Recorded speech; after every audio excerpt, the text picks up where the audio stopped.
DC! Have you been living under a rock? Chapter 335. It's the talk of the town! Obligatory UA traitor? Has it been revealed? I don't know, probably. I mean, Horikoshi's alluding to it. But before I get into the review of Boku no Hero Academia, Chapter 335, I first want to say, welcome to All Day the Geek Way. I'm Jet. Hope you're enjoying your day the Geek Way, as you should every day. I thoroughly enjoy talking about My Hero Academia content, and I plan to do more of it. Maybe consider subscribing, giving that like button a smash, a St. Louis smash. Yeah, we'll go with that one. And if you want to see future content, maybe consider going beyond. B+ Ultra, hit that subscribe button. It helps me out, but it also gets a conversation going. Talking about more My Hero Academia content, as well as just talking about geek stuff in general. Star Wars, Marvel, DC, other things. Anything to help out the channel would be greatly appreciated. But on to the review of Boku no Hero Academia. Chapter 335. Zygote! What? Of all the chapter names within this series, I think Zygote has got to be the weirdest one I've heard so far. Like, I'm reviewing the official translation from Viz, and this is the one time I prefer the unofficial translation when it's called Fledgling, considering the chapter opens with All Might holding a chicken's egg, fledgling, baby bird, referring to new heroes as baby birds who are growing up and they're able to fly on their own. You know, birds. The flying ones. Not all birds can fly, fun fact. So on to the review. So the opening page, and it's where it's titled Zygote. The title of fertilized ovum. I prefer fledgling, I don't know. But we open up with Midoriya asking about Star and how she was able to weaken his body by eliminating some quirks, since in the last chapter All Might relayed this message.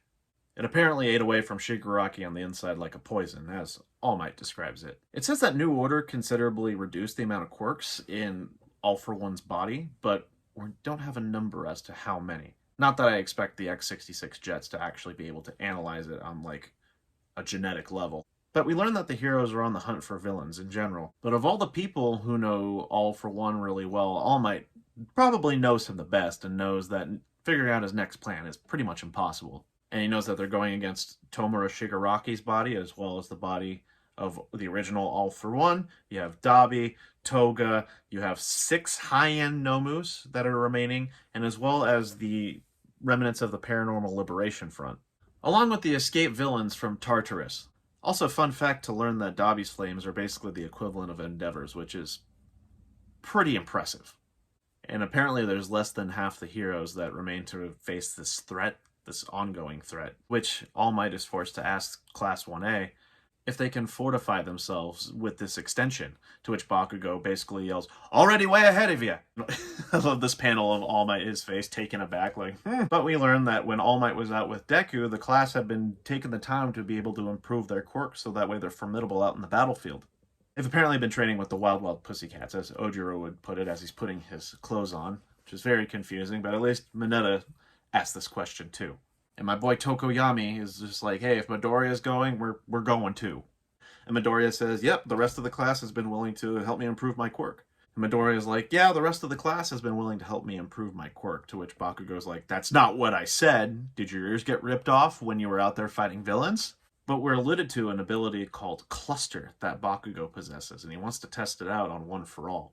Bakugo even says, taking on One for All is just another box to tick on the path to Shigaraki and All for One, unquote. Shoto's like, that's right. And Kirishima is willing to be used as a punching bag.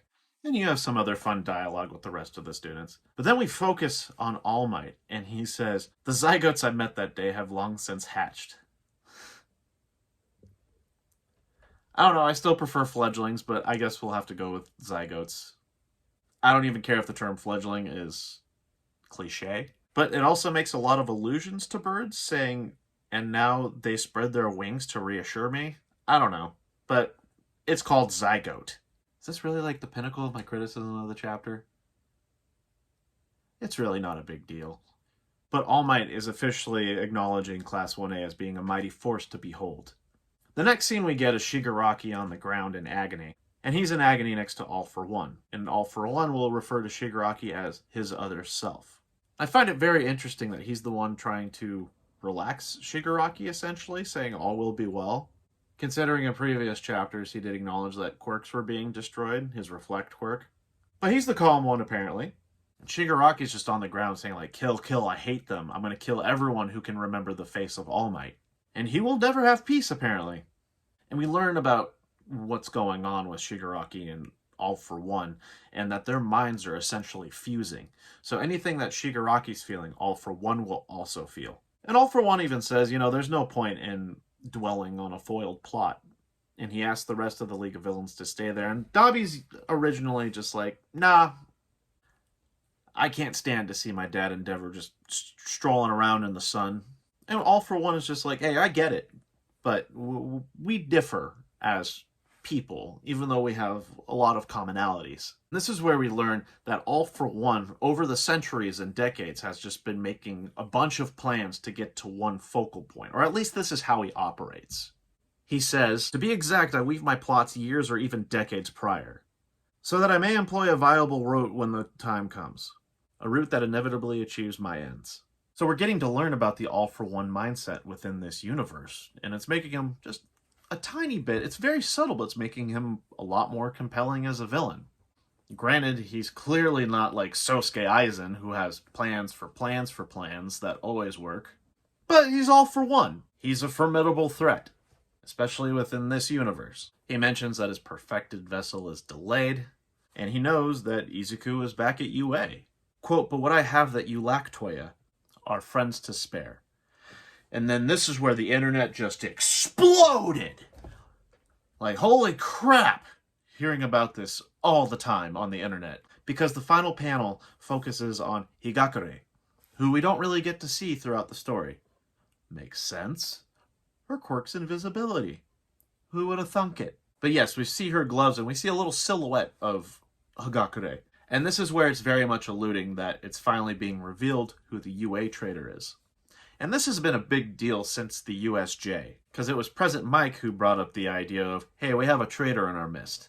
But we didn't know if it was teachers or if it was the students. We had no idea. And a few chapters ago, a lot of people thought it was Principal Nezu, which was kind of a stretch, and I think I might have thought it was Nezu, but thinking back at it now, yeah, it was kind of a stretch. Lots of conjecture. But theories in the past have talked about Higakure being the UA traitor. I mean, it was established that she wasn't seen during the USJ incident. Not because she's invisible, but like, no one had any idea that she was there. Maybe during like the initial portion, but at one point she just compliments Ojiro in his fighting style, and even he's just like, yo, I had no idea you were there. But everyone thinks this is going to be the UA traitor, which would make sense. Knowing Horikoshi, I think he's going to throw us for a loop, honestly. Maybe something's going on with her. But if it was some, like, cliche anime, like, yes, friends, you thought it was someone else, but it was me, all along. I'm going to be like, okay. She's not a character many fans are invested in.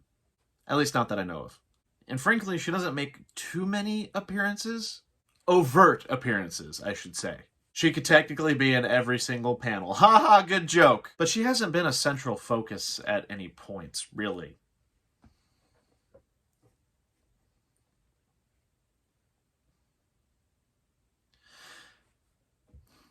But we don't know what's going on with this, except that it's heavily alluded that she is the UA traitor.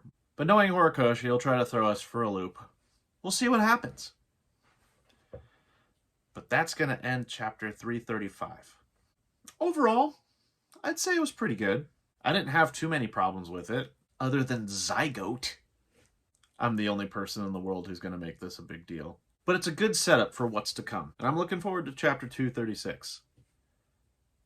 Because we have a lot more questions than we do answers.